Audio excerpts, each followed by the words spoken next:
5ஆம் அதிகாரம் 35ஆம் வசனம். அவன் எரிந்து பிரகாசிக்கிற விளக்காயிருந்தான். நீங்களும் சில காலம் அவன் வெளிச்சத்திலே களிகூர மனதாயிருந்தீர்கள். ஆமென். கண்களை மூடி ஜெபிக்கலாம். கர்த்தர் இந்த வார்த்தையின் மூலமாய் நம்மோடு பேசும்படியாக. ஹல்லேலூயா. அவன் எரிந்து பிரகாசிக்கிற விளக்காய் இருந்தான். நீங்களும் சில காலம் அவன் வெளிச்சத்தில் களிகூர மனதாயிருந்தீர்கள். ஆமென். ஹல்லேலூயா. நன்றி ராஜா. ஆமென். ஹல்லேலூயா. நன்றி செலுத்துகிறோம் ஐயா. கர்த்தருடைய ஆவியானவர் இந்த நல்ல ஆராதனை நேரத்தில் ஆமென் தகப்பனே உம்மை தொழுது கொள்ளவும், உம்மை பாடவும், உம்மை துதிக்கவும், உம்மை ஆராதிக்கவும் கர்த்தர் கொடுத்த நல்ல கிருபைகளுக்காக நாங்கள் நன்றி செலுத்துகிறோம் ராஜா. இப்பொழுதும் உடைய வார்த்தைக்கினராய் கடந்து செல்கிறோம். கர்த்தர் மறைத்து கொள்வீராக. அடியனை தாழ்த்துகிறேன் ராஜா. உடைய வார்த்தைகள் மாத்திரம் வெளிப்படட்டும் ராஜா. மனுஷங்கள் கீழ்ப்படுவதாக இயேசுவின் நாமத்தினால் வந்திருக்கிற ஒவ்வொரு பிள்ளைகளோடு கர்த்தர் பேசுவீராக. அடியனை தாழ்த்துகிறேன் ராஜா. கர்த்தருடைய ஆவியானவர் கிரியை செய்கிறபடி நான் நன்றி ராஜா. ஆமேன். மெலியாகவே உடைய ஜனத்திற்கு விடுதலையை கர்த்தர் இந்த நாளில் வைத்திருக்கிறீர். ஆமேன். ஆசீர்வாதத்தை வைத்திருக்கிறீர் அப்பா. உலர்ந்து நம்பிக்கையற்ற அநேகருக்கு ராஜா நம்பிக்கையை கர்த்தர் கொடுத்து அப்பா நீர் சந்தோஷமாய் ஆமேன் ஹல்லேலூயா பூரணப்படுத்தி அனுப்புகிறபடி நான் நன்றி ராஜா. தொடர்ந்து வழிநடத்தும் ஆசீர்வதியும் இயேசு கிறிஸ்துவின் மூலமாய் ஜெபத்தை ஏறெடுக்கிறோம் நல்ல பிதாவே. ஆமேன். ஆண்டவராகிய இயேசு கிறிஸ்து யோவான் ஸ்நானகனை குறித்து சொல்லுகிற ஒரு வார்த்தை, அவன் எரிந்து பிரகாசிக்கிற விளக்காயிருந்தான். நீங்களும் சில காலம் வெளிச்சத்திலே களிகூர மனதாயிருந்தீர்கள். யோவான் ஸ்நானகனை குறித்து அருமையான ஒரு வார்த்தை. யோவான் ஸ்நானகன் அற்புதம் செய்யும்படியாக வரவில்லை, கர்த்தருக்கு வழியை ஆயத்தம் பண்ணும்படியாக கர்த்தர் அனுப்பினார். இப்போ வழியை ஆயத்தம் பண்ணின யோவான் ஸ்நானகன் கர்த்தருக்காக வழிகளை ஆயத்தப்படுத்தினது மாத்திரமல்ல, தாயின் வயிற்றில் இருக்கும் பொழுதே பரிசுத்த ஆவியானவரால் நிரப்பப்பட்ட ஒரு மனுஷன். அது மாத்திரமல்ல, வனாந்திரத்தில் சுற்றித்திருந்து வெட்டுக்கிளிகளும் காட்டுத்தேனும் அவருக்கு ஆகாரமாயிருந்தது. மாத்திரமல்ல, அவருடைய பிரசங்கங்கள் எல்லாம் நீங்க வேத புஸ்தகத்தில் வாசிக்கும் பொழுது இப்பொழுதே கோடாரியானது மரத்தின் வேரருகே வைக்கப்பட்டிருக்கிறது. ஒரு கடினமான பிரசங்கங்கள், மனம் திரும்புங்கள், பரலோக ராஜ்யம் சமீபமாய் இருக்கிறது. அநேகர் பாவத்தில் இருக்கிற அநேகர் யோவான் ஸ்நானகனுடைய வார்த்தையை கேட்டு மனம் திரும்புதலுக்கென்று ஞான ஸ்நானம் பெற்றார்கள். இப்படி யோவான் ஸ்நானகனை குறித்து நம்ம வேத புஸ்தகத்தில் 4 சுவிசேஷத்திலும் அதிகமாக யோவான் ஸ்நானகனை குறித்து வாசிக்கிறோம். அப்படி யோவான் ஸ்நானகனை குறித்து தான் ஆண்டவராக இயேசு கிறிஸ்து தன்னுடைய சீஷர்களிடத்தில் சொல்லும் பொழுது, அவன் எரிந்து பிரகாசிக்கிற விளக்காய் இருந்தான். நீங்களும் சில காலம் அவனுடைய வெளிச்சத்தில் களிகூர மனதாயிருந்தீர்கள். இப்போ வாழ்ந்து கொண்டிருக்கிற ஆமேன் கர்த்தரை ஆராதித்து கொண்டிருக்கிற, அழைக்கப்பட்டிருக்கிற, தெரிந்து கொள்ளப்பட்டிருக்கிற கர்த்தராகிய ஆமேன் ஆண்டவராகிய இயேசு கிறிஸ்துவை விசுவாசிக்கிற அவருடைய ஜனமாயிருக்கிற நாமும் கூட அவருடைய வெளிச்சத்தில் கிறிஸ்து இயேசுவாகிய ஆமேன் அவருடைய வெளிச்சத்தில் என்ன பண்றோம், இன்னைக்கு போய்கொண்டே இருக்கிறோம். அப்ப யோவான் ஸ்நானகன் எரிந்து பிரகாசிக்கிறவனாய் காணப்பட்டான். அப்ப ஆண்டவராகிய இயேசு கிறிஸ்து நம்மை குறித்து சொல்லுகிற காரியம் என்ன, நீங்களும் எரிந்து பிரகாசிக்கிற ஒரு விளக்காய் காணப்பட வேண்டும் என்று சொல்லி கர்த்தர் உங்களையும் என்னையும் அழைத்திருக்கிறார். ஆண்டவராகிய இயேசு கிறிஸ்துவின் இரத்தத்தால் கழுவப்பட்டிருக்கிற கர்த்தருடைய ஜனம், என்னுடைய வீட்டில் இருக்கக்கூடிய கடன் பிரச்சனை மாற வேண்டும், அல்லது என்னுடைய வியாதி மாற வேண்டும், என் குடும்பத்தில் இருக்கக்கூடிய பிரச்சனைகள் மாற வேண்டும், இப்படிப்பட்ட காரியத்திற்காக கர்த்தர் உங்களை தெரிந்து கொள்ளவில்லை. அதற்காக ஜெபிப்பதற்காக கர்த்தர் உங்களை அழைக்கவில்லை. எதற்காக கர்த்தர் உங்களை அழைத்திருக்கிறார், எதற்காக முத்திரை ஆமேன் பரிசுத்த ஆவியானவர் மூலமாய் முத்திரை போட்டு இருக்கிறார், நீங்கள் உலகத்திற்கு எப்படி காணப்பட வேண்டுமாம், வெளிச்சமாய் காணப்படும்படியாக, எரிந்து பிரகாசிக்கிற விளக்காய் காணப்படும்படியாக தான் கர்த்தர் உங்களையும் என்னையும் அழைத்திருக்கிறார். அவருடைய இரத்தத்தினால் கழுவி இருக்கிறார், அவருடைய பரிசுத்த ஆவியினால் முத்தரித்திருக்கிறார். ஆமென். தீர்க்க தரிசனங்கள் அடங்கிய அந்த வேத புஸ்தகத்தை கரத்தில் கொடுத்திருக்கிறார். இந்த வேத புஸ்தகத்தை நாம் தூக்கி ஆலயத்திற்கு வருவதற்காக மாத்திரமல்ல, இது அனுதினமும் நீங்கள் வாசித்து இன்னும் உங்களை சாரமேற்றிக் கொள்ளும்படியாக கர்த்தருடைய ஆவியானவர் இந்த வார்த்தைகளை உங்களுக்கு கொடுத்திருக்கிறார். காரணம், மங்கி எரியாத திரியை அணையாத தேவன் என்று வேதத்தில் வாசிக்கிறோம். அவர் மங்கி எரியாததை அணையாதவர். அப்போ மங்கி எரிந்து கொண்டிருக்கிற அநேகரும் இன்றைக்கு என்ன காணப்படணும், எரிந்து பிரகாசிக்கிறவர்களாய் காணப்பட வேண்டும். ஆமென். அதற்காக தான் கர்த்தர் அழைத்திருக்கிறார். ஆனா இன்றைக்கு நம்முடைய வாழ்க்கையை சீர்தூக்கி பார்க்கும் பொழுது நம்முடைய காரியங்கள் எல்லாம் வேறு மாதிரியாய் நம்ம ஜெபித்துக் கொண்டு இருக்கிறோம். ஆண்டவரே, இன்னென்ன காரியங்கள் எல்லாம் என் வாழ்க்கையில தேவைப்படுது, நல்லது. கர்த்தர் அந்த காரியத்தை, ஆமென், தேவைகளை சந்திக்க போதுமானவராய் இருக்கிறார். ஆனால் நீங்கள் உங்களை சரி செய்து கொள்ளும் பொழுது, கர்த்தர் எதற்காக என்னை தெரிந்து கொண்டாரோ, எதற்காக என்னை, ஆமென், அழைத்தாரோ, அந்த அழைப்பை நான் அறிந்து கொள்ளும் பொழுது, ஆமென், அந்த அவருடைய தெரிந்து கொள்ளுதலை நான் அறிந்து கொள்ளும் பொழுது, நான் பிரகாசிக்கிறவனாய் காணப்படும் பொழுது, என்னுடைய சூழ்நிலைகளை எல்லாம் கர்த்தர் மாற்றுவதற்கு போதுமானவராய் இருக்கிறார். ஆகவேதான் முதலாவது தேவனுடைய ராஜ்யத்தையும் அவருடைய நீதியையும் தேடுங்கள், இவைகள் எல்லாம் உங்களுக்கு கொடுக்கப்படும். இவைகள் எல்லாம் உங்களுக்கு கொடுக்கப்படும். நீங்கள் கேட்கிற எல்லா விதமான சகல விதமான நன்மைகளையும் அவர் கொடுக்க போதுமானவராய் இருக்கிறார். ஆமென். அப்போ மேலும் நமக்கு அருளப்பட்ட பரிசுத்த ஆவியினாலே, ரோமர்ல வாசிக்கிறோம், அருளப்பட்ட பரிசுத்த ஆவியினாலே. அப்ப எல்லாவற்றையும் கொடுத்திருக்கிறவர்கள், தம்முடைய சொந்த குமாரனாகிய கிறிஸ்துவை நமக்காக கொடுத்தவர், மற்ற எல்லாவற்றையும் அருளாதிருப்பது எப்படி? இப்ப எல்லாவற்றையும் ஆமென், அவர் உங்களுக்கு கொடுக்க போதுமானவராயிருக்கிறார். அப்ப யோவான் ஸ்நானகனை அவர், ஆமென், குறிப்பிட்டு சொல்லுகிற காரியம், அவன் எரிந்து பிரகாசிக்கிற மனுஷனாயிருந்தான், விளக்காயிருந்தான். இப்ப எரிந்து பிரகாசிக்கும்படியாக ஒவ்வொரு மனுஷனும் ஒவ்வொரு மனுஷியும் எரிந்து பிரகாசிக்கும்படியாக கர்த்தர் வாஞ்சிக்கிறார். ஆமென். எரிந்து பிரகாசிக்கும்படியாக. அப்போ அந்த வேத பகுதியில் ஒரு காரியம் சொல்லப்பட்டிருக்கிறது, சில காலம். இப்ப நமக்கு கொடுக்கப்பட்டிருக்கிற காலங்கள் சில காலம். அப்ப இந்த சில காலத்தில் நீங்கள் எப்படி காணப்படணும்? எரிந்து பிரகாசிக்கிறவர்களாய் காணப்பட வேண்டும். எரிந்து பிரகாசிக்கிறவர்களாய். யோவான் ஸ்நானகனை குறித்து நீங்க வேத புஸ்தகத்தில் அந்த 4 சுவிசேஷங்களை மாறி மாறி மாறி நீங்க வாசித்து பாருங்கள். அவருடைய ஊழியங்கள் மிகவும் குறைவான நாட்கள் ஊழியம், ஆனா மகிமையான ஒரு ஊழியமாய் காணப்பட்டது. ஏரோது அவருடைய வார்த்தையை கேட்டு பயந்தான். மாத்திரமல்ல, அவருடைய வார்த்தையின்படி ஒரு சில ஆலோசனைகளை அவன் என்ன பண்ணினானா, செயல்பட்டான். ஒரு ராஜாவுக்கு ஆலோசனை கொடுக்கக்கூடியவனாய். ஆமென். அது மாத்திரமல்ல, வந்திருக்கிற கர்த்தருடைய ஜனமே, இந்த நாளிலும் கூட கர்த்தர் நம்மை அப்படி மகிமையான ஒரு காரியத்தை செய்யும்படியாக தான் கர்த்தர் அழைத்திருக்கிறார், தெரிந்து கொண்டிருக்கிறார். ஆகவே தெரிந்து கொள்ளுதலையும் அழைப்பையும் நீங்கள் என்ன பண்ணணும்? அறிந்து கொள்ளணும். நான் ஏதோ ஞாயிற்றுக்கிழமை நான் கர்த்தருடைய ஆலயத்திற்கு வந்து போய்கொண்டிருக்கிறேன் இல்ல. ஆமென். ஆண்டவர் என்னை எரிந்து பிரகாசிக்கிற ஒரு விளக்காக, ஒரு மனுஷியாக கர்த்தர் என்னை வைத்திருக்கிறார். நான் வெளிச்சம் கொடுக்கும்படியாக அழைக்கப்பட்டிருக்கிறேன் ஐயா. வெளிச்சம் கொடுக்கும்படியாக அழைக்கப்பட்டிருக்கிற நான் என்ன பண்ணணும்? ஒவ்வொரு நாளும் மங்கி எறியாதபடிக்கு என்னை பிரகாசிக்கிற ஒரு விளக்காக மாற்றிக்கொண்டே இருக்க வேண்டும். அப்ப ஆண்டவரோடு கூட நெருங்கி ஜீவிக்கிற, அவரோடு கூட ஆமென் சஞ்சரிக்கிற உன்னதமான ஒரு அனுபவத்தை பெற்றுக்கொள்ளணும். உன்னதமான அனுபவம். ஆகவே தான் வேத புஸ்தகத்தில் வாசிக்கிறோம், மோசே தேவனோடு கூட நடந்தான். முகமுகமாய் தேவனோடு கூட பேசின ஒரு மனுஷன். ஆமென். ஆண்டவரோடு கூட முகமுகமாய் பேசினான். அவனுடைய முகம் பிரகாசித்ததை அவன் அறியவில்லை. வேதம் சொல்லுகிறது, அவன் முகம் பிரகாசித்ததை அவன் அறியவில்லை. அவன் பிரகாசிக்கிறவனாய், ஜனங்கள் எல்லாரும் சொன்னாங்க, ஐயா உம்முடைய முகத்தை எங்களால் பார்க்க முடியல, ஐயா உம்முடைய முகத்தை எங்களால் பார்க்க முடியல. அவன் முக்காடு இட்டுக் கொண்டான். கர்த்தரோடு கூட சஞ்சரிக்கிறவன், கர்த்தரோடு கூட உறவாடுகிறவன், எரிந்து பிரகாசிக்கிறவனாய் காணப்பட்டால், ஆமென், அவன் அநேகருக்கு வெளிச்சம் கொடுக்கிறவனாய் காணப்படுவான்.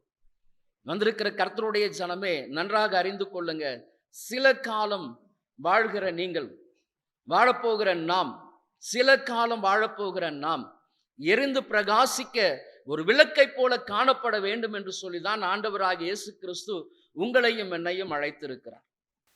சில காலம், அது மட்டும் உங்களுடைய ஞாபகத்தில் எப்பொழுதும் இருக்கட்டும். ஆமென். நான் மெத்சுல்லாவை போல 900 வருஷம் வேத புஸ்தகத்தில் அதிகமாய் வாழ்ந்த மனுஷன் மெத்சுல்லா. ஆமென். அவரை போல அநேக நாட்கள் வருஷங்களாக நான் வாழப்போகிறேன், அப்படிப்பட்ட வாழ்க்கையெல்லாம் இல்லை. ஆமென். சில காலம் வாழப்போகிற நான் எரிந்து பிரகாசிக்கிறவனாய் காணப்படணும் ஐயா.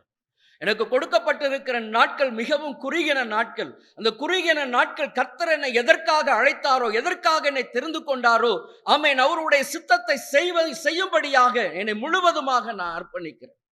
ஆமென். யோவான் ஸ்நானகனுக்கு நன்றாக தெரியும், தன்னுடைய வாழ்க்கை சில காலம் வாழ்கிற வாழ்க்கை, கொஞ்ச காலம் வாழ்கிற வாழ்க்கை நன்றாக தெரியும். இருந்தாலும் அவர் கர்த்தருக்காக வழியை ஆயத்தம் பண்ணும்படியாக அனுப்பப்பட்ட மனுஷனாய் இருந்தார். ஆமென். அந்த வேலையை அவர் பரிபூரணமாக செய்து முடித்தார். ஆமென். வேதத்தில் வாசிக்கலாம். மத்தேயு எழுதின சுவிசேஷம் 3ஆம் அதிகாரத்தில் நீங்க வாசிக்கும் பொழுது 10, 11 வாசிங்க. கோடரியானது மரங்களின் வேரருகே வைத்திருக்கிறது. ம். ஆகையால் நல்ல கனி கொடாத மரமெல்லாம் ம். வெட்டுண்டு அக்னியிலே போடப்படும். ம். மனந்திருத்தலுக்கென்று நான் ஜலத்தினால் உங்களுக்கு ஞானஸ்நானம் கொடுக்கிறேன். ஆ.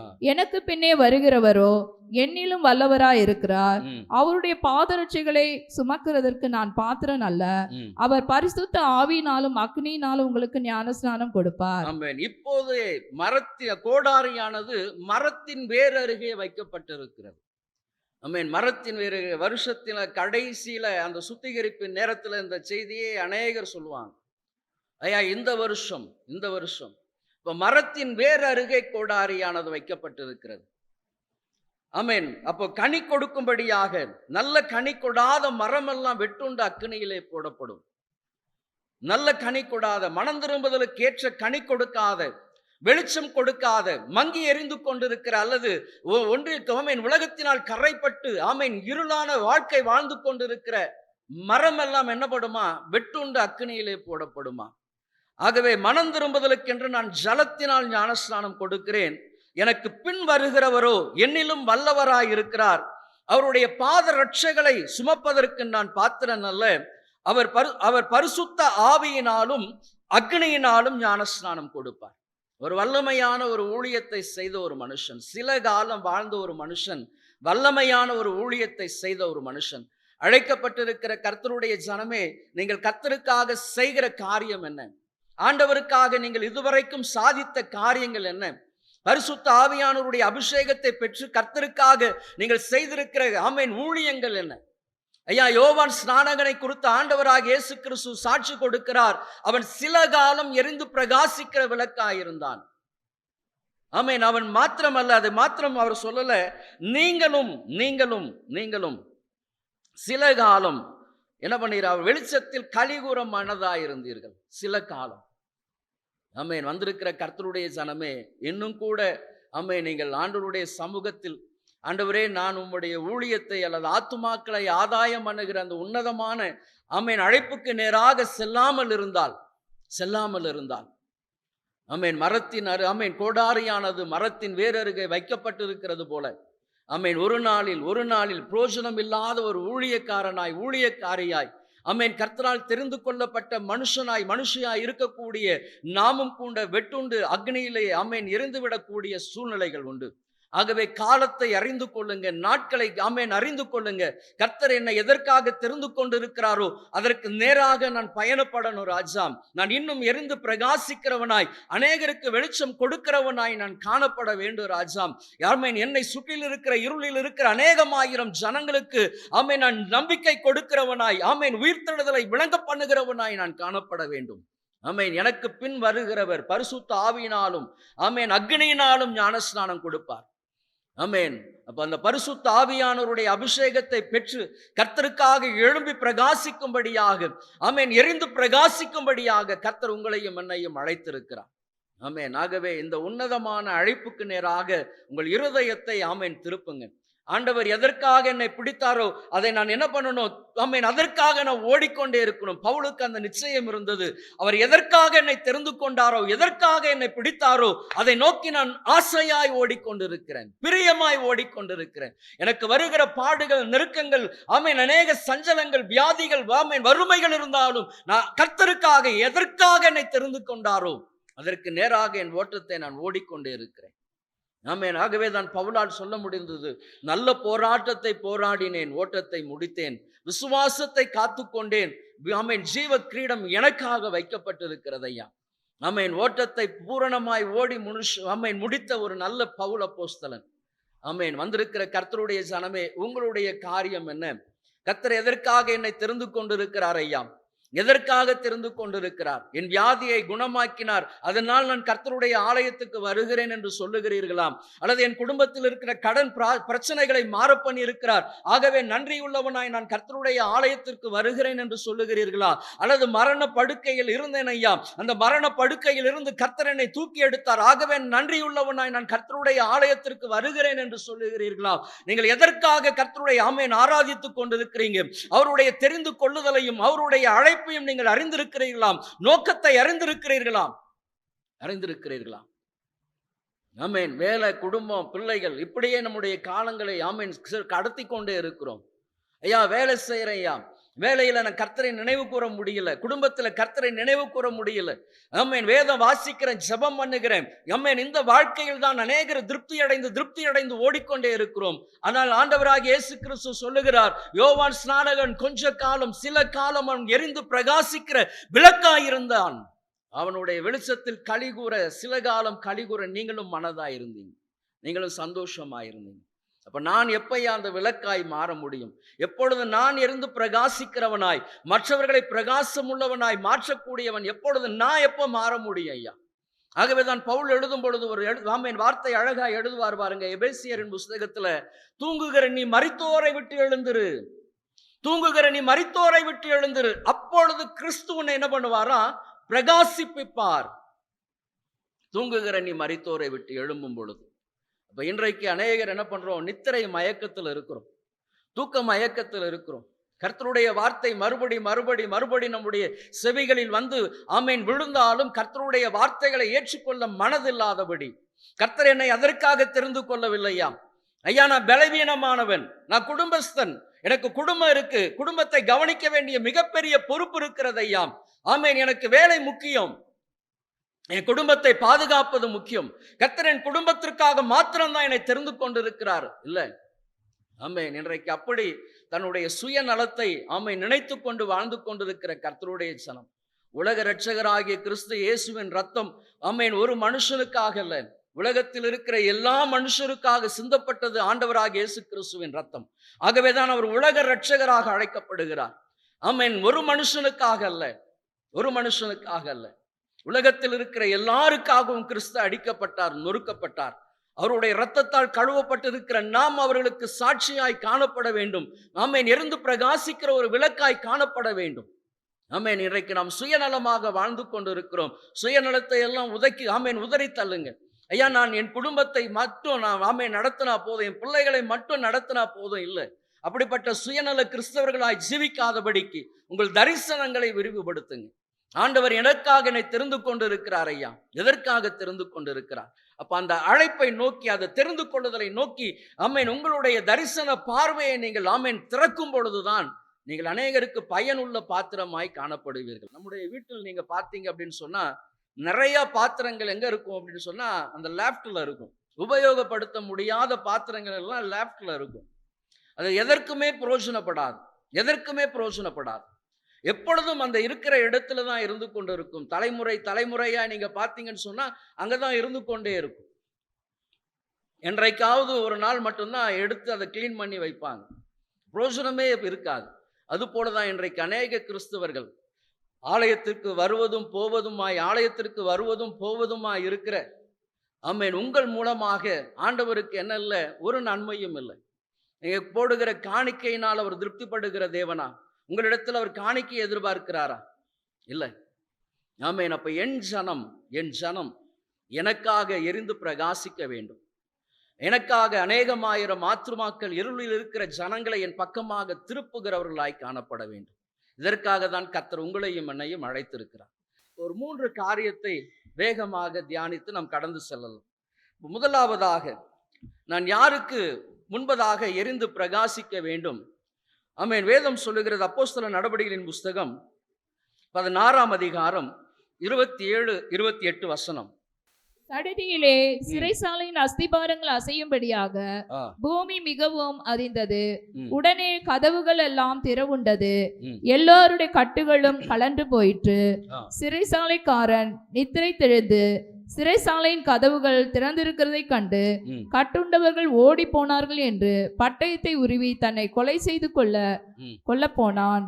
பவுல் மிகவும் சத்தமிட்டு, நீ உனக்கு கெடுதி ஒன்றும் செய்து கொள்ளாதே, நாங்கள் எல்லோரும் எங்கேதான் இருக்கிறோம் என்றான். அப்பொழுது அவன் தீபங்களை கொண்டு வர சொல்லி உள்ளே ஓடி நடுநடுங்கி பவுலுக்கும் சீலாவுக்கும் முன்பாக விழுந்து அவர்களை வெளியே அழைத்து வந்து, ஆண்டவமாரே, ரட்சிக்கப்படுவதற்கு நான் என்ன செய்ய வேண்டும் என்றான். அதற்கு அவர்கள், கர்த்தராகிய இயேசு கிறிஸ்துவை விசுவாசி, அப்பொழுது நீயும் உன் வீட்டாரும் ரட்சிக்கப்படுவீர்கள் என்று சொல்லி அவனுக்கும் அவன் வீட்டில் இருந்த யாவருக்கும் கர்த்தருடைய வசனத்தை போதித்தார்கள். ஆமென். ஒரே சம்பவம் மட்டும்தான். ஆமென். சிறைச்சாலையில் இருந்த பவுலும் சீலாவும், ஆமென், ஆண்டவர் என்னை நான் எதற்காக எரிந்து பிரகாசிக்கிறவனாய் காணப்பட வேண்டும், இருளில் இருக்கிற ஜனங்களுக்கு முன்பதாக நான் பிரகாசிக்கிறவனாய் காணப்பட வேண்டும். பவுல் அப்போஸ்தலனுடைய வாழ்க்கையை பார்க்கும் பொழுது அவர் சுகபோகமாய் இருந்து இந்த ஊழியத்தை செய்யவில்லை, ஆடம்பரமாக இருந்து கொண்டு இந்த ஊழியத்தை செய்யவில்லை. ஆமென். தொழுமரத்தில் கட்டி தன்னுடைய சரீரம் முழுவதுமாக கிழிக்கப்பட்டு ரத்தம் வடிந்து கொண்டிருக்கிற அந்த நேரத்தில் கர்த்தரை பாடி துதித்தார். நெருக்கப்படுகிற நேரத்தில், இன்றைக்கு நாம் ஊழியம் அப்படின்னு சொல்லும் பொழுது ஒரு பகட்டான ஒரு காரியத்தை நினைத்து கொண்டு இருக்கிறோம். அல்லது அப்படி அல்ல. ஆமென். கிறிஸ்து இயேசுவுக்காக எந்த சூழ்நிலையிலும் எரிந்து பிரகாசிக்கிற விளக்கு என்று சொல்லும் பொழுது எப்படிப்பட்ட நெருக்கங்கள் வந்தாலும், எப்படிப்பட்ட போராட்டங்கள் வந்தாலும், என் ஜீவனே பறிபோகக்கூடிய சூழ்நிலைகள் வந்தாலும் நான் எப்படி காணப்பட வேண்டும்?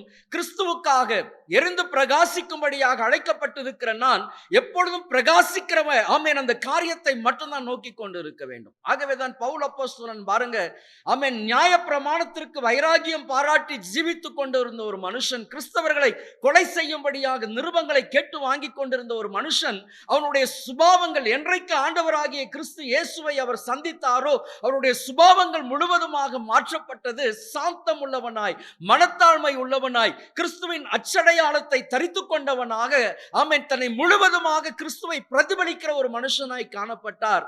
ஆகவேதான் சிறைச்சாலையின் அஸ்திபாரங்கள் சரீரத்தில் ரத்தம் வடிய ஆமென், அவர் கர்த்தரை பாடி துதித்து மகிமைப்படுத்தி கொண்டிருந்தாராம். நம்ம குடும்பத்தில் ஒரு சின்ன பிரச்சனைகள் வரும்பொழுது, போராட்டங்கள் வரும்பொழுது எரிந்து பிரகாசிக்க வேண்டிய நாம் என்ன பண்ணுகிறோம் அப்படின்னு சொன்னா, மனம் ஒடிந்து போகிறோம். ஒரு சின்ன பண தேவை வரும்பொழுது மனம் ஒடிந்து போகிறோம். என்னையா, எதற்காக நான் கர்த்தரை ஆமென் மகிமைப்படுத்தணும்? ஏன் நான் ஆமென் எத்தனையோ முறை ஆலயத்துக்கெல்லாம் போறேன், கர்த்தருக்கு என் குடும்பத்தின் காரியம் தெரியாதா? சின்ன காரியங்கள், அற்ப காரியங்களுக்கெல்லாம் நான் கர்த்தரை விட்டு உதறி நாம் ஓடிக்கொண்டிருக்கிறோம். ஆகவேதான் எரிந்து பிரகாசிக்கிற ஒரு மனுஷியாய் மாறல. ஆமென். அப்ப இருளில் இருக்கிற ஜனங்களுக்கு நான் வெளிச்சத்தை கொடுக்கிறவனாய், எரிந்து பிரகாசிக்கிறவனாய் நான் காணப்பட வேண்டும் என்று சொன்னால், நெருக்கத்தின் மத்தியிலும் போராட்டத்தின் மத்தியிலும் தான் நீங்க என்ன பண்ண முடியும்? எரிந்து பிரகாசிக்கிறவர்களாய் காணப்பட முடியும். ஆமென். நெருக்கம் வரும்பொழுது, உபத்திரவம் வரும்பொழுது, நான் உபத்திரவப்பட்டது நல்லது, அதனால் உமது பிரமாணங்களை நான் கற்றுக்கொண்டேன். நெருக்கம் வரும்பொழுது, போராட்டம் வரும்பொழுது, சஞ்சலங்கள் வரும்பொழுது, ஆமென், அவமானங்கள், நிந்தைகள் வரும்பொழுது நான் என்ன பண்ணணும்? கர்த்தரை இறுக பற்றி கொள்ளணும். ஐயா, நான் உம்முடைய சார்பில் நான் விழுந்திருக்கிறேன். ஐயா, ஆமென், நான் உம்முடைய சார்பில், கர்த்தருடைய சார்பில் நான் விழுந்திருக்கிறேன். ஆகவே இந்த உலகத்தின் காரியங்களை என்னை மேற்கொள்ளவே முடியாது.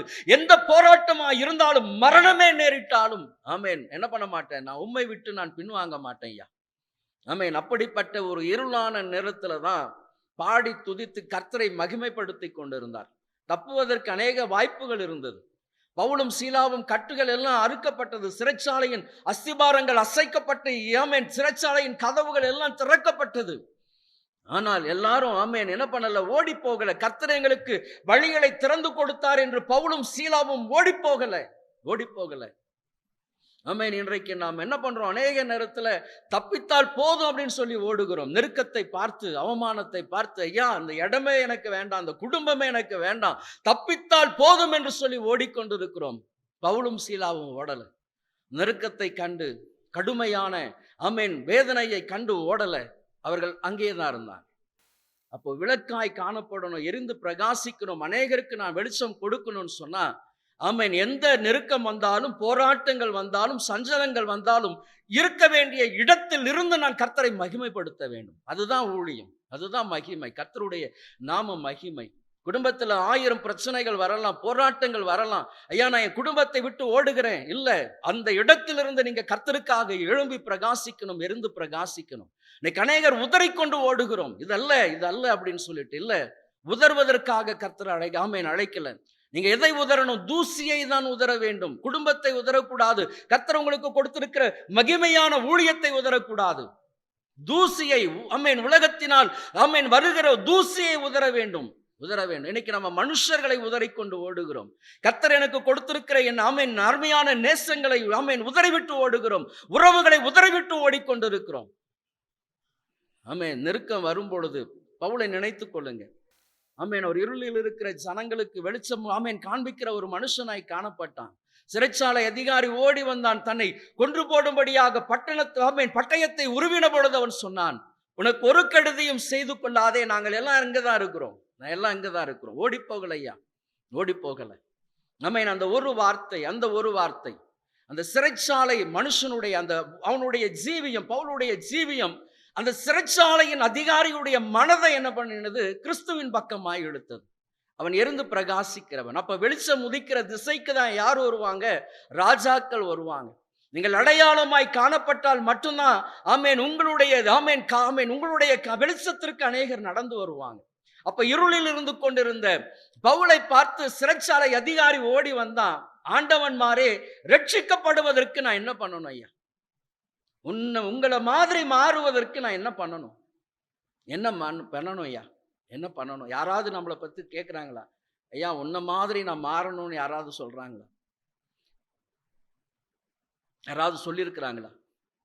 ஐயா என் கணவன் மாதிரி, என் மனைவி மாதிரி, அல்லது என் குடும்பத்தில் என் தகப்பன் மாதிரி, என் தாய் மாதிரி யாராவது சொல்றாங்களா?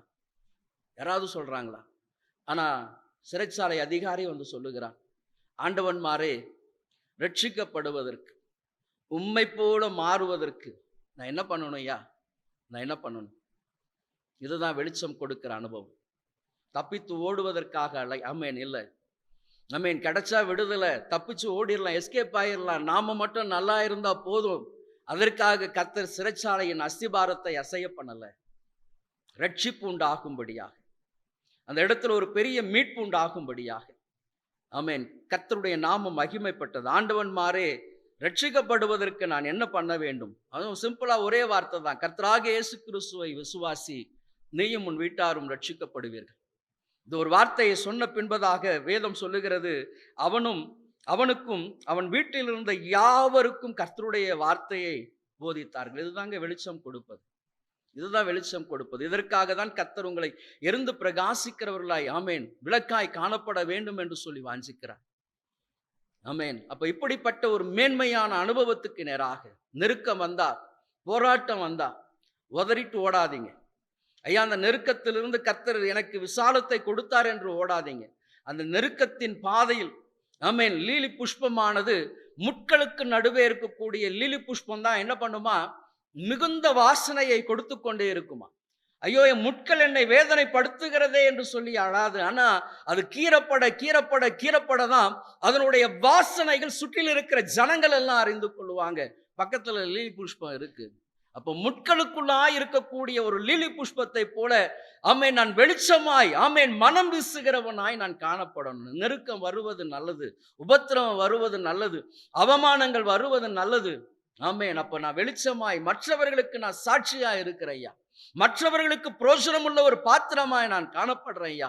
ஆமென். இழப்புகள் வருவது நல்லது, அதன் மூலமாய் கர்த்தருடைய நாமத்தை நான் மகிமைப்படுத்தி கொண்டிருக்கிறேன் ஐயா. ஆமென். அப்ப சில காலம் வாழப்போகிற, சில காலம் ஆமென் வாழ்ந்து கொண்டிருக்கிற நாம் மற்றவர்களுக்கு முன்பதாக ஆமென் உங்கள் வெளிச்சம் என்ன பண்ணணுமா? பிரகாசிக்க கடவுது, மங்கி எரியல்ல, பிரகாசிக்கணும். ஆமென். அப்போ ஒரு 20-30 ஆண்டுகளுக்கு முன்பதாக மின்சாரம் இல்லாத அந்த நாட்களில் நம்ம வீட்டில எல்லாம் பார்த்தீங்கன்னா அந்த விளக்கு வச்சிருப்பாங்க, விளக்கு. அப்போ ஒவ்வொரு நாளும் சாயங்கால நேரத்தில் நீங்க பார்த்தீங்கன்னு சொன்னா, ஒவ்வொரு நாளும் என்ன பண்ணுவாங்க அப்படின்னு சொன்னா, அந்த சிமினி, அதுக்கப்புறம் இருக்கக்கூடிய திரி, அதன் பின்பதாக அந்த விளக்கு, அதுக்குள்ள என்ன பண்ணுவாங்க? மண்ணெண்ணெய் ஊற்றுவாங்க, அந்த திரியை செப்பனிடுவாங்க, அதன் பின்பதாக அந்த சிமினி என்ன பண்ணுவாங்க? துடைப்பாங்க. ஏன்? அது மறுபடியுமாக அது எரிந்து பிரகாசிக்கும். அப்போ நேற்று தானே நம்ம ஊற்றணும் அப்படின்னு இல்லை, ஒவ்வொரு நாளும் இதை சுத்தப்படுத்தி தான் என்ன பண்ணுவாங்க? வீட்டில் இருக்கக்கூடிய எல்லாருக்கும் வெளிச்சம் கொடுக்கும்படியாக வைப்பாங்க. அது போலதான் கிறிஸ்தவ வாழ்க்கை என்பது, ஐயா நான் 20 வருஷத்துக்கு முன்னாடி சுத்திகரிக்கப்பட்டேன் அப்படின்றது இல்லை. ஒவ்வொரு நாளும் ஒவ்வொரு இமைப்பொழுதும் உங்களை என்ன பண்ணினோம்? பரிசுத்தப்படுத்தி கொண்டே இருக்கணும். ஆகவேதான் லேவியராகமத்தின் புஸ்தகத்தில் வாசிக்கிறோம், நான் உங்களை பரிசுத்தமாக்குகிற கர்த்தர். அப்போ அவர் உங்களை பரிசுத்தப்படுத்தி கொண்டே இருப்பார், பூரணர் ஆகும்படி. அப்பதான் நீங்க இன்னும் அதிகமாய் பிரகாசிக்க முடியும். ஆமென். அப்போ விறகு போட தான் என்ன பண்ண முடியும்? அதிகமான அக்னி எரிந்து கொண்டே இருக்க வேண்டும். ஆகவேதான் கர்த்தருடைய வார்த்தையின் எலும்புகளில் என்ன பண்ணுது? அடைப்பட்டு எரிகிற அக்னியை போல் இருக்கிறது. எரேமியா சொல்லுகிறார், கர்த்தருடைய வார்த்தை வர வர வர என்ன பண்ணுது? அது என் எலும்புகளில் அடைப்பட்டு எரிகிற அக்னியை போல் இருக்கிறது ஐயா, அக்னியை போல் இருக்கிறது. அப்ப நெருக்கத்தின் மத்தியில, போராட்டத்தின் மத்தியில ஓடாதீங்க. கர்த்தருடைய வார்த்தையை சொல்லுங்க. நீங்க எரிந்து பிரகாசிக்கிற மனுஷனாய் மாற முடியும். இரண்டாவதாக இன்னொரு காரியத்தை வாசிக்கலாம். சரி, மத்தேயு 5:15. மரக்காலால் மூடி வைக்காமல் விளக்கு தண்டின் மேல் வைப்பார்கள், அப்பொழுது அது வீட்டில் உள்ள யாவருக்கும் வெளிச்சம் கொடுக்கும். ஆமென். முதலாவது இருளில் இருக்கிற ஜனம், நெருக்கத்தின் மத்தியில். இரண்டாவதாக நான் யாருக்கு முன்னாடி எரிந்து பிரகாசிக்கணும் அப்படின்னு சொன்னா, என் வீட்டில் இருக்கிறவர்களுக்கு. வீட்டில் அப்போ ஒரு விளக்கு, நான் எரிந்து பிரகாசிக்கிறவனா இருக்கிறேன் அப்படின்னு சொன்னா, நான் எங்க இருக்கணும்? என் வீட்டில் ஆமென் அநேகருக்கு வெளிச்சம் கொடுக்கிறவனாய் காணப்படணும். இரண்டாவது அனுபவம். முதல் அனுபவம், நெருக்கம், போராட்டங்கள் வரும். கிறிஸ்துவை நீங்கள் ஆமென் பின்பற்றும் பொழுது இடர்கள் வரும், போராட்டங்கள், ஆமென் அவமானங்கள், இப்படிப்பட்ட உபத்திரவங்கள் மத்தியில கிறிஸ்துவுக்காக எரிந்து பிரகாசிக்கணும். இரண்டாவது அனுபவம், விளக்கை கொடுத்து எங்க வைக்கணுமா? விளக்கு தண்டின் மீது வைக்கணும். மரக்காலுக்கு கீழே என்ன பண்ணக்கூடாது? ஆமென். அப்ப அந்த சுயநலமாக, ஒரு சிலர் பார்த்தீங்கன்னா சுயநலமாக, நான் எப்போ ஜெபம் பண்ணாலும் ஒரு ஜெபம் பண்ணுவோம், ஐயா என் குடும்பத்தை ஆசீர்வதிங்க, என் வீட்டுக்காரரை ஆசீர்வதிங்க, என் மனைவி பிள்ளைகளை ஆசீர்வதிங்க, இந்த ரொட்டீன் ஜெபம், என் பயணத்தை ஆசீர்வதிங்க, என் கையின் பிரயாசத்தை ஆசீர்வதிங்க. அநேகர் பார்த்தீங்க அப்படின்னு சொன்னா, இதுக்கு நீங்க ஜெபம் பண்ண வேண்டியதே இல்லை. ஒரு கேசட்ல நீங்க சொல்லிட்டு ரெக்கார்ட் பண்ணிட்டு தினமும் அதை ப்ளே பண்ணிக்கிட்டே இருந்தா போதும். ஒரு சிலருடைய ஜெபம் அந்த கிளிப்பிள்ளை ஜெபம் மாதிரியே தான் இருக்கும். அப்போ விளக்கை கொளுத்தி மரக்கால் கீழே வைக்க கூடாது. இது நம்மை மாத்திரம், நமக்கு மாத்திரம் சேஃபா ஜெபம் பண்ணிக்கிட்டே இருக்கிறது. ஐயா எனக்கு, என் குடும்பத்துக்கு, வெளியே போனா ஜெபம், உள்ள வந்தா ஜெபம், இப்படிப்பட்ட ஆமென் காரியம் என்ன இருக்கக்கூடாது? இருக்கக்கூடாது. அப்ப விளக்கை கொளுத்தி எங்க வைக்கணுமா? மரக்காலின் மீது வைக்கணுமா? ஏன்? அதில் எல்லாருக்கும் என்ன பண்ணணும்? வெளிச்சம் கொடுக்கணும். எல்லாருக்கும் வெளிச்சம் கொடுக்கணும். இந்த சிமினியை ஒரு பக்கம் மட்டும் தொடச்சிட்டு வைக்கிறோமா? இல்ல, எல்லா பக்கமும், எல்லா பக்கமும். ஏன் அப்படின்னு சொல்லப்பட்டிருக்கு?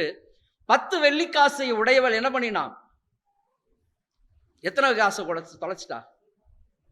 ஒரு காசு தானே. இப்பெல்லாம் நம்ம 1 ரூபாய் கீழே விழுந்தா கண்டுக்கிறதே இல்லைல்ல. அதை தேடி யாராவது எடுக்கிறோமா? இப்போ ரோட்ல எல்லாம் 1 ரூபாய் கிடந்ததுன்னா யாரும் எடுக்க மாட்டாங்க. நிறைய பேர் என்ன சொல்லிடுறாங்க, ஐயா அதை சாவுக்கு வச்சுட்டு போனது போல இருக்குது அப்படின்னு சொல்லிட்டு, இல்லையா? அப்போ 10 வெள்ளிக்காசு அது எங்க காணப்படுது? வீட்டுக்குள்ள. வீட்டுக்குள்ள நான் சொல்லுகிற காரியம் வீட்டுக்குள்ள. அப்ப 10 வெள்ளிக்காசுகள். ஆனா தொலைஞ்சு போனது என்னது? 5, 6 தொலையல, ஒன்னே ஒண்ணுதான், ஒன்னே ஒண்ணுதான். ஆனா அதை என்ன பண்றாவா?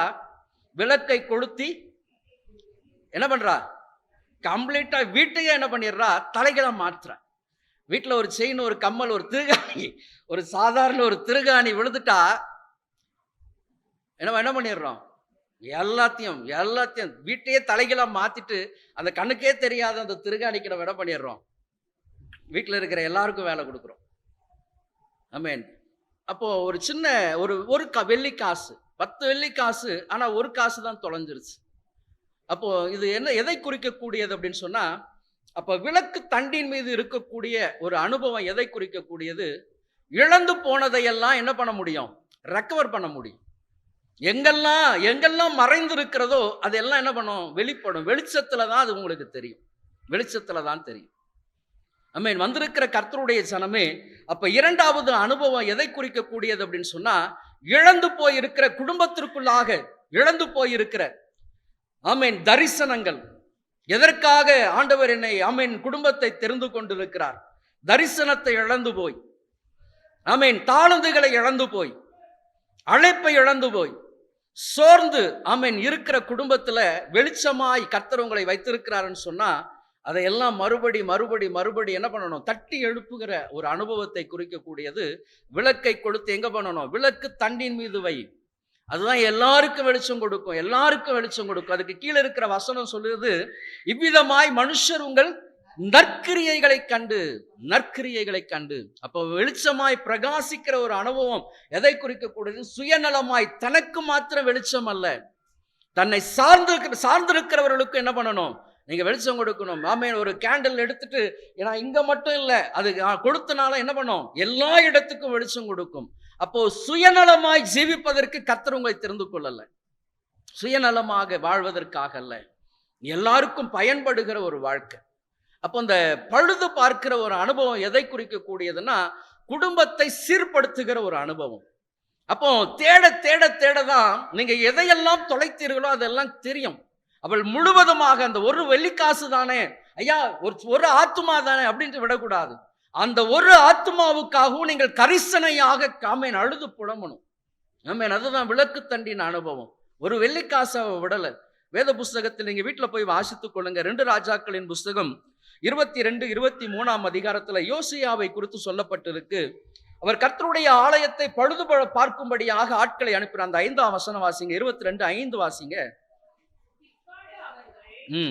கர்த்தருடைய ஆலயத்தின் வேலையை விசாரிக்கிறவர்கள் கையிலே கொடுத்து, அவர்கள் அதை கர்த்தரின் ஆலயத்தை பழுது பார்க்கிறதற்காக அதில் இருக்கிற வேலைக்காரராகிய தச்சருக்கும் சிற்பார்ச்சர்களுக்கும் கொற்றருக்கும் ஆலயத்தை பழுது பார்க்கும்படி வேண்டிய மரங்களையும் வெட்டின கற்களையும் வாங்குகிறதற்கும். ஆலயத்தை பழுது பார்க்க, அப்ப ஆலயத்தை பழுது பார்க்கிற இடத்துல என்ன கிடைச்சது அவங்களுக்கு?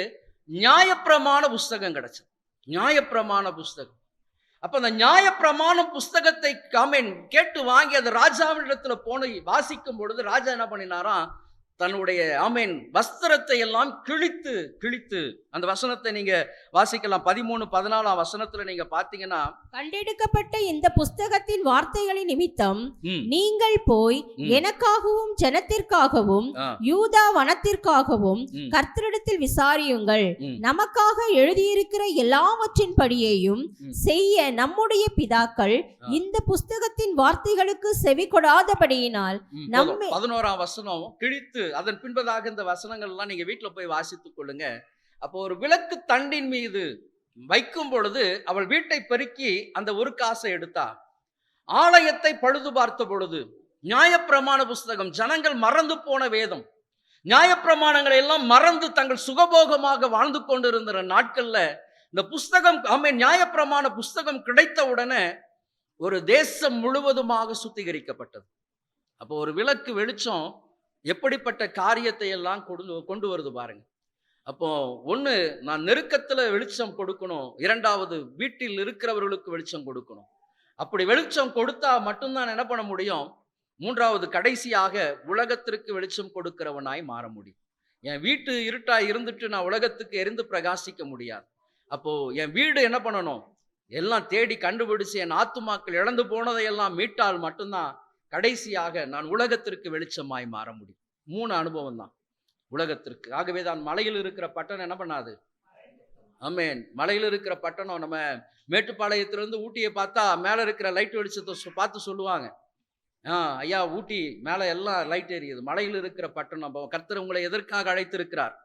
மலையில் இருக்கிற பட்டணமாய் கர்த்தர் உங்களை அழைத்திருக்கிறார். அப்போ எரிந்து பிரகாசிக்கிற யோவான் ஸ்நானகன் சில காலம் இருந்தான், எரிந்து பிரகாசிக்கிறவனாய் இருந்தான். ஆண்டவர் உங்களையும் என்னையும் அழைத்திருக்கிறார் எரிந்து பிரகாசிக்கும்படியாக.